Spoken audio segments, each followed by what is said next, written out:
Viking! LARPing, live-action role-play, is a serious business. It's fantasy gaming in fancy dress or full-size Dungeons and Dragons, and it turns out Muirkirk in East Ayrshire is a hotbed.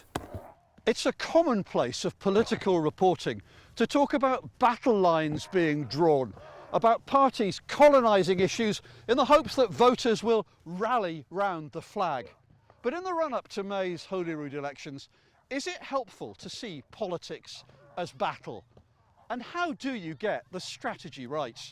You can make policy issues relevant to very broad churches if they're not particularly ideological. So if you have a very ideological issue like, say, taxation, it's quite difficult to appeal to left, right and centre on taxation. But other issues, for example, the kind of standing up for Scotland issues are able to be relevant to everybody across the whole range of politics. And we've seen that used very, very effectively in this country. So if you keep the issues quite broad, quite non-ideological, you can appeal across the spectrum. But making it ideological makes it difficult to appeal to a wide range of people. Back on our impromptu battlefield, what do you do if you've been in charge, but now you see power, territory and influence being ripped from your grasp? Well, you shouldn't let your enemy consolidate his power. Perhaps attacking them in small groups, splitting them up, perhaps trying to sow dissension within their ranks, something like that.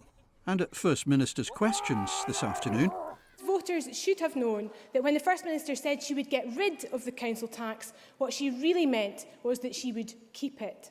The whole process has been a sham, and it's not just the council tax.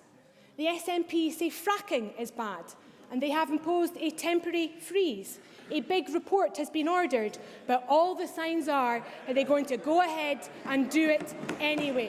And what if you are the new force in the land, determined to break the old empire's grip on power? You need to instil loyalty within your own followers, perhaps attract others to come and rally to your banner. Make them not see that it's changing banners, maybe it's what they wanted all the time. Does that have anything to do with what's happening here?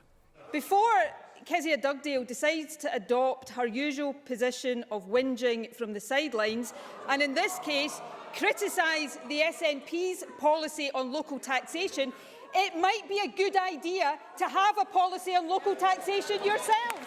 There'll be Let us hear the First Minister. no fracking in Scotland because there is a moratorium on fracking. That's what a moratorium means. It ain't allowed to happen. And our Viking strategist says if you're a rebel force trying to grow in influence and win new ground, you must be willing to do deals if necessary, but keep distinctive, ready to seize power if you see weakness in your opponents. Will any of Scotland's smaller parties be listening to that advice?